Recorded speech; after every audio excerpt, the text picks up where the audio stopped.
Les objectifs financiers à long terme peuvent parfois sembler si importants, qu'ils paraissent presque inaccessibles, en particulier lorsque nous commençons tout juste à nous engager sur la voie de l'indépendance financière.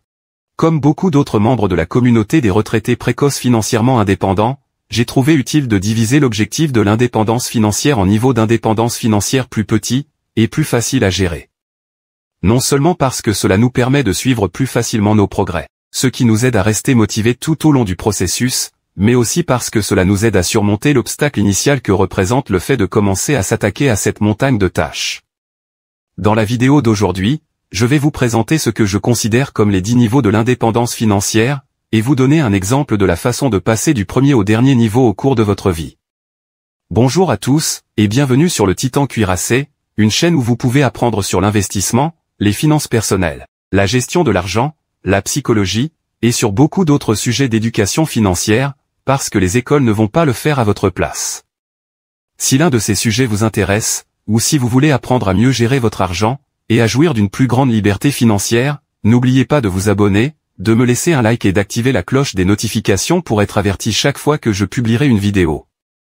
Et si vous voulez soutenir la croissance de cette chaîne, vous pouvez consulter certains des liens que j'ai laissés dans la description ci-dessous, qui comprennent un essai gratuit de 30 jours d'Audible et 2 livres audio gratuits de votre choix, ainsi qu'une liste de livres sur l'argent que je recommande de consulter, où vous pouvez partager cette vidéo avec un ami, et laisser un commentaire ci-dessous pour me dire quel sujet vous aimeriez que j'aborde dans les prochaines vidéos. Sans plus tarder, commençons. Très rapidement, les 10 niveaux d'indépendance financière sont les suivants. Niveau 0, la dépendance financière. Niveau 1, la solvabilité financière. Niveau 2, la stabilité financière. Niveau 3, la liberté d'endettement. Niveau 4, l'indépendance financière en roue libre, parfois appelée liberté vis-à-vis de l'employeur. Niveau 5, la sécurité financière. Niveau 6, la flexibilité financière.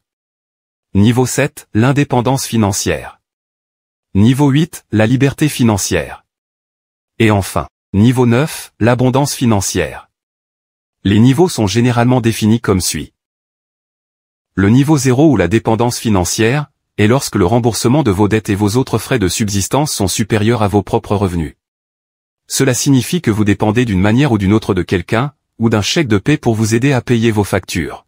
Ou si vous êtes un enfant et que vous n'avez pas de facture, vous avez besoin de quelqu'un d'autre, généralement vos parents, pour mettre de la nourriture sur la table, payer les factures, et avoir un toit au-dessus de votre tête. C'est à ce niveau que nous commençons tous, et on l'appelle le niveau 0 parce qu'en tant que dépendant financier, vous n'avez évidemment pas d'indépendance financière. Le niveau 1 ou la solvabilité financière est atteinte lorsque vous êtes à jour dans le paiement de toutes vos dettes, et que vous pouvez faire face à vos engagements financiers, et à vos autres dépenses de la vie courante sans aide extérieure. Le niveau 2 ou la stabilité financière est généralement défini comme la constitution d'une sorte de fonds d'urgence, en plus de la solvabilité financière. Le niveau 3 ou la liberté d'endettement est défini différemment selon les personnes interrogées. Pour certains, il s'agit d'être complètement libéré de ses dettes, de son hypothèque, et de tout le reste. Pour d'autres, c'est être débarrassé des dettes à taux d'intérêt élevés, comme les cartes de crédit, mais il se peut que vous ayez encore une hypothèque ou d'autres dettes, comme un prêt étudiant. Pour d'autres encore, c'est rembourser toutes ces dettes, à l'exception de l'hypothèque, mais les cartes de crédit, les prêts étudiants ou les prêts automobiles sont tous remboursés. Le niveau 4 ou l'indépendance financière en roue libre est atteint lorsque vous pouvez, si vous le souhaitez, quitter un emploi qui peut être mieux rémunéré mais qui peut aussi être moins satisfaisant ou plus stressant, ou les deux, pour un nouvel emploi moins bien rémunéré mais plus agréable ou moins stressant, ou les deux. En effet, au début de votre carrière ou au cours des dernières années, vous avez réussi à épargner une somme d'argent tout à fait décente qui vous permettra de subvenir aux besoins de votre retraite une fois qu'elle aura augmenté, même si vous n'y mettez plus grand-chose. Par conséquent, il vous suffit de gagner suffisamment d'argent pour atteindre l'âge de 60, 65 ou 70 ans, quel que soit le chiffre obtenu, lorsque la somme que vous avez déjà investie sera en mesure de financer votre mode de vie, parce qu'elle aura eu le temps de fructifier. D'une certaine manière, vous avez travaillé très dur et vous avez été très économe au cours des premières années, ce qui vous a permis de profiter pleinement de votre retraite. Je vais aborder plus en détail les différents types d'indépendance financière dans la prochaine vidéo. Le niveau 5 ou la sécurité financière est atteint lorsque les liquidités provenant de votre patrimoine, comme vos investissements, sont devenues suffisamment importantes pour vous permettre de faire face à vos dépenses annuelles de survie. Je parle de dépenses de survie parce que je les différencie des dépenses de subsistance. Les dépenses de survie sont simplement les choses de base dont vous avez besoin pour survivre. De la nourriture, de l'eau, un abri, un moyen de transport, des vêtements et probablement une assurance. Cela n'inclut pas des choses comme les abonnements à Netflix, les factures du câble, ou des choses comme ça. Ce sont purement des dépenses de survie. Ce n'est peut-être pas l'endroit idéal pour prendre sa retraite, et je ne voudrais certainement pas prendre ma retraite à ce stade, mais c'est un niveau important à garder à l'esprit parce qu'il vous donne la sécurité. Si vous étiez licencié aujourd'hui et que vous étiez au niveau 5, vous pourriez survivre jusqu'à ce que vous trouviez un autre emploi. C'est essentiellement le premier niveau qui vous donne une certaine tranquillité d'esprit, même si le style de vie que vous avez choisi n'est pas le plus somptueux. Le niveau 6 ou la flexibilité financière est similaire à la sécurité financière, mais un cran au-dessus. Il s'agit de la capacité à vivre des liquidités actuelles de son patrimoine, en supposant que l'on dispose d'un plan de dépenses flexible qui s'adapte aux hausses et aux baisses du marché. Ainsi, si les marchés augmentent de 20% une année, vous pouvez dépenser un peu plus, mais si les marchés baissent de 20% l'année suivante, vous ne dépensez pas autant. J'ai vu plusieurs définitions de ce concept, qui peuvent donc varier selon la personne à qui vous vous adressez. Mais celle que j'aime le plus, personnellement, est qu'il correspond à peu près à la moitié de votre objectif d'indépendance financière, ou à peu près à 12,5 fois vos dépenses annuelles actuelles si vous suivez la règle des 4% pour avoir une idée du montant dont vous avez besoin pour prendre votre retraite, comme je l'ai expliqué dans la vidéo précédente. Ce n'est donc pas encore l'indépendance financière, mais on s'en rapproche. Le niveau 7 est celui de l'indépendance financière, et il est généralement basé sur la règle des 4% que j'ai abordée dans la vidéo précédente. Vous pouvez suivre la règle des 4% lorsque vous avez épargné environ 25 fois vos dépenses annuelles.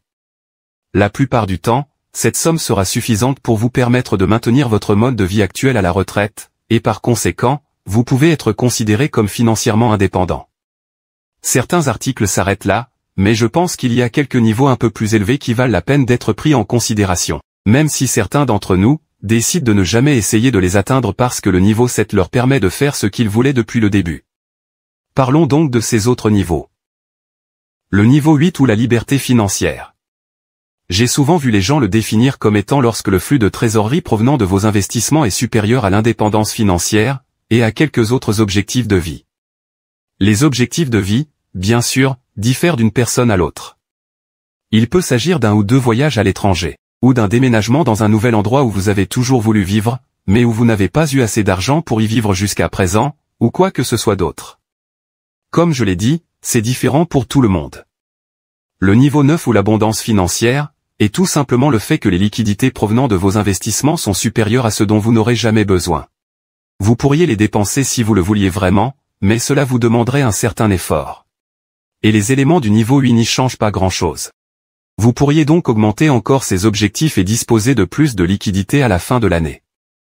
La définition de cette notion varie probablement d'une personne à l'autre, mais j'aime à penser qu'il s'agit d'environ 3 fois le chiffre de votre liberté financière, car cela vous permettrait de faire l'expérience d'un horrible marché baissier où vos investissements chuteraient de 50%, tout en disposant de 1,5 fois le montant dont vous auriez besoin pour maintenir le style de vie que vous menez lorsque vous atteignez le niveau 8. Pour moi, cela signifie que c'est probablement plus que ce dont vous n'aurez jamais besoin, mais encore une fois, il s'agit strictement de mon propre avis sur la question. Voici donc les 10 niveaux de l'indépendance financière. Voyons maintenant un exemple hypothétique de la façon dont une personne peut passer du niveau 0 à l'indépendance financière, en l'espace d'une seule vie. David et Chloé sont un couple récemment marié qui gagne chacun $20 de l'heure, soit 83 200 $ par an à eux deux, en supposant qu'ils ne fassent pas d'heures supplémentaires. Ils y parviennent parce qu'ils sont non seulement de bons travailleurs, mais aussi parce qu'ils ont obtenu d'excellentes notes à l'école, et qu'ils ont été sélectifs quant au travail qu'ils ont décidé d'exercer. Ils ont tous les deux l'âge de 23 ans. Évidemment, comme tout le monde, ils auraient commencé par être à la charge de l'État, et pendant leurs études, ils auraient accumulé des prêts étudiants qu'ils n'auraient pas eu les moyens de rembourser. En supposant, bien sûr, qu'ils n'aient pas gagné assez d'argent pendant leurs études pour faire face à l'augmentation de leurs dettes. Au total, ils ont des dettes de cartes de crédit, de paiement de voiture, et des prêts étudiants dont les soldes s'élèvent respectivement à 5 000, 35 000 et 60 000 $. Mais depuis qu'ils ont trouvé un emploi, ils ne sont plus dépendants financièrement, et leurs revenus leur ont permis d'être à jour dans le remboursement de toutes leurs dettes sans l'aide d'autrui. En plus des paiements mensuels réguliers de leurs dettes, leurs dépenses annuelles s'élèvent à 48 000 $ par an. Ils sont donc actuellement au niveau 1, qui est le niveau de solvabilité financière, et essaient de trouver un moyen de passer au niveau 2 de la stabilité financière. Pour ce faire, ils doivent trouver un moyen de se constituer un fonds d'urgence. S'ils suivent à la lettre le système des 10 niveaux, ils chercheront à constituer un fonds d'urgence de 3 à 6 mois pour leurs dépenses de survie. Cependant, ce n'est pas la seule façon d'aborder la question. Par exemple, si vous suivez les 7 étapes de Dave Ramsey, vous commencerez par constituer un fonds d'urgence de 1 000 $, puis vous vous attaquerez directement à vos dettes. D'autres systèmes et plans financiers peuvent vous permettre d'aborder la question d'une manière totalement différente. L'une ou l'autre de ces méthodes est parfaitement acceptable, car le système des 10 niveaux n'est pas censé être une formule financière à proprement parler, il est plutôt là pour nous donner une sorte de guide qui nous permet de mieux suivre nos progrès vers la réalisation de l'indépendance financière.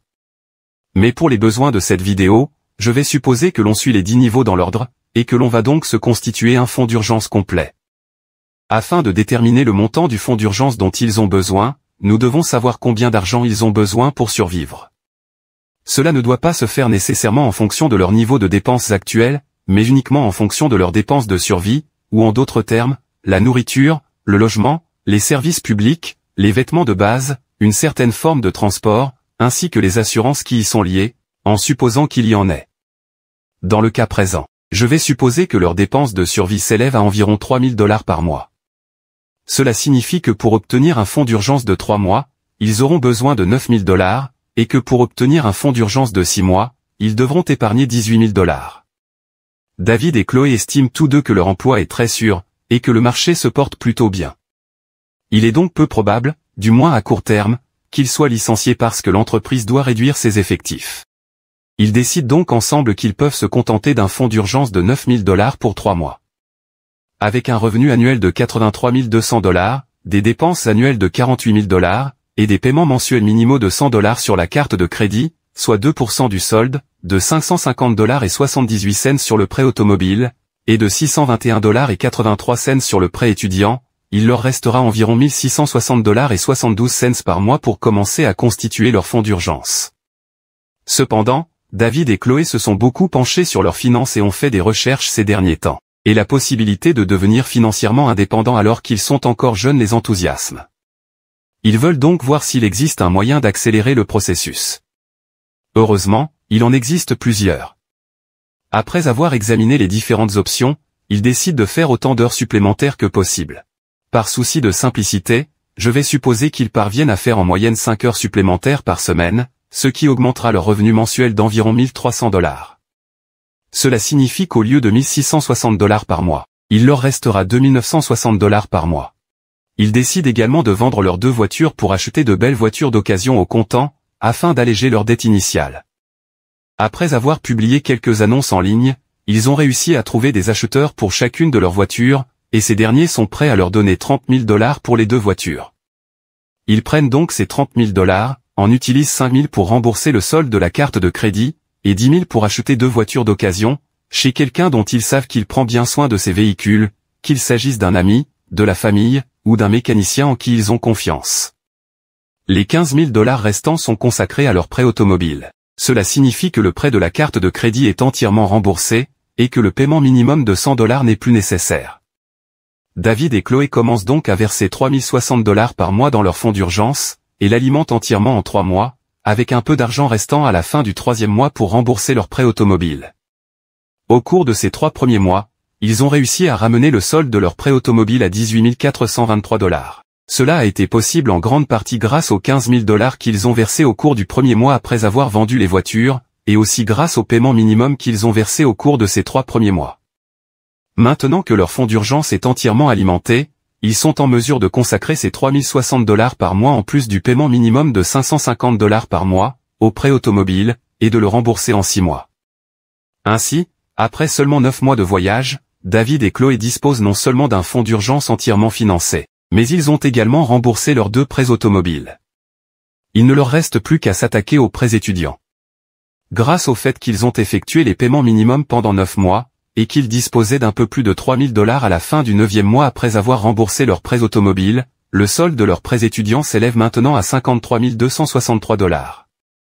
David et Chloé ont suivi le même schéma que pour le prêt automobile, en y versant les 3600 $ et plus qui leur restent à la fin de chaque mois, parce qu'ils n'ont plus à payer 550 $ pour leur voiture, et qu'ils ont réussi à rembourser la totalité de leur prêt étudiant en 13 mois. David et Chloé ont donc réussi à se libérer de leurs dettes, et à disposer d'un fonds d'urgence entièrement financé en 22 mois. Ils ont maintenant atteint le 3e niveau, et grâce à cela, il leur reste plus de 4200 $ par mois pour commencer à investir. Cela nous amène au 4e niveau, celui de l'indépendance financière. Supposons que David et Chloé souhaitent prendre leur retraite à l'âge de 65 ans. Cela signifie que tout ce qu'ils investissent aujourd'hui doit être suffisant pour croître jusqu'à ce qu'ils leur permettent de maintenir leur style de vie à la retraite, d'ici à ce qu'ils aient 65 ans. Si nous supposons un taux de rendement moyen sur le marché d'environ 10% avant inflation, et un taux d'inflation d'environ 3% par an en moyenne, nous pouvons obtenir une estimation approximative du montant que David et Chloé doivent mettre de côté pour atteindre un état d'indépendance financière en roue libre. Dans ce cas, étant donné qu'ils ont 24 ans et qu'ils en auront bientôt 25, ils auront environ 39 ou 40 ans pour faire fructifier leur argent avant de devoir en retirer une partie. Si leurs dépenses s'élevaient à 48 000 $ par an à l'âge de 23 ans, 42 ans plus tard, en supposant un taux d'inflation de 3%, ils auraient besoin d'un peu plus de 166 000 $ par an pour vivre.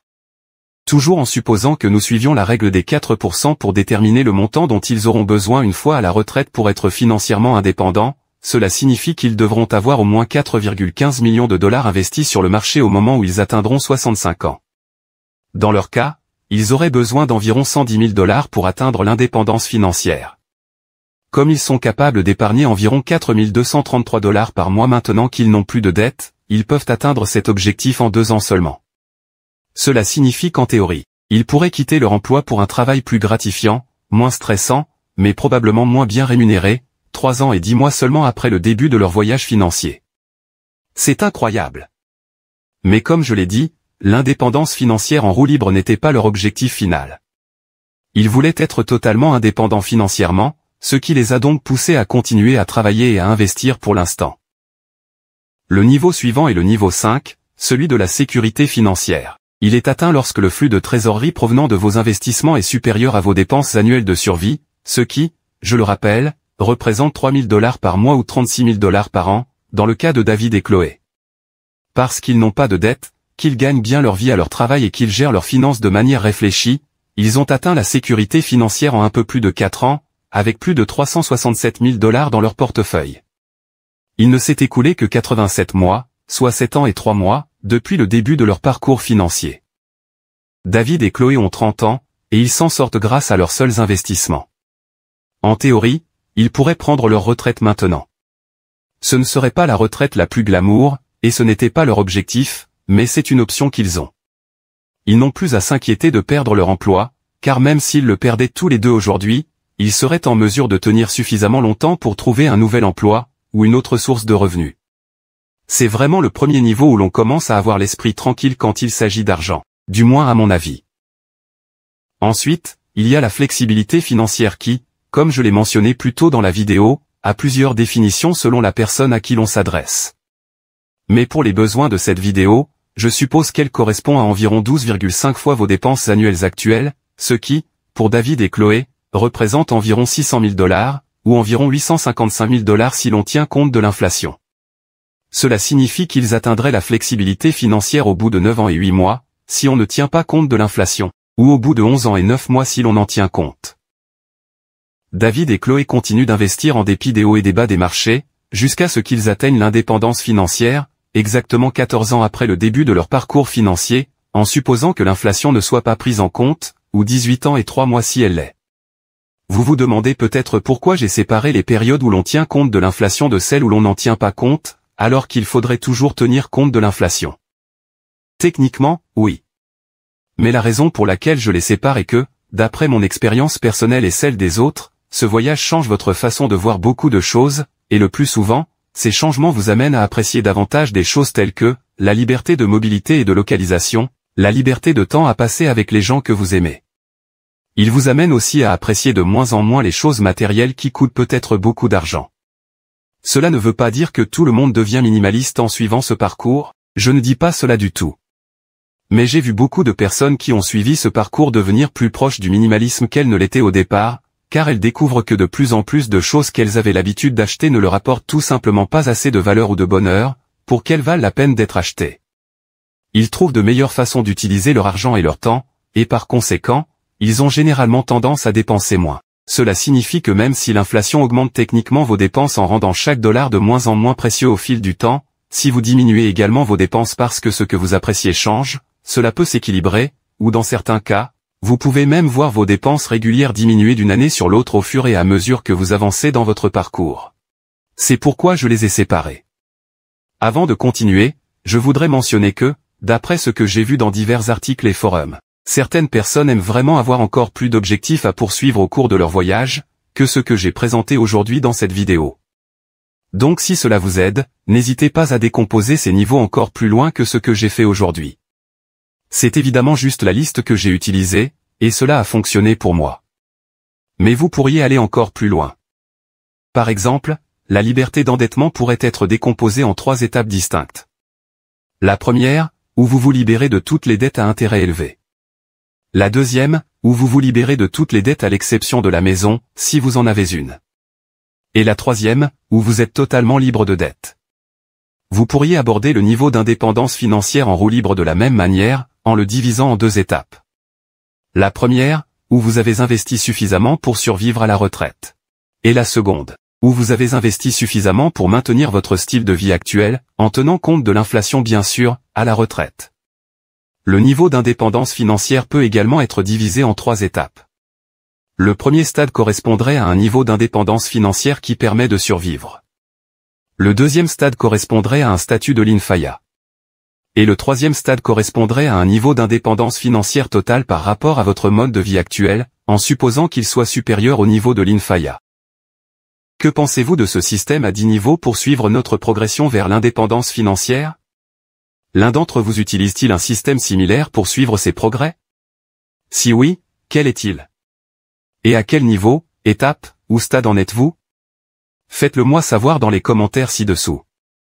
J'espère que vous avez apprécié cette vidéo. Si c'est le cas, ou si vous avez appris quelque chose, n'oubliez pas de vous abonner, de me laisser un like, et d'activer la cloche des notifications pour être averti chaque fois que je publierai une nouvelle vidéo, car j'en ai beaucoup d'autres de ce genre à venir prochainement, ainsi que des résumés de livres, et d'autres choses amusantes. Merci d'avoir regardé, et passez une bonne journée.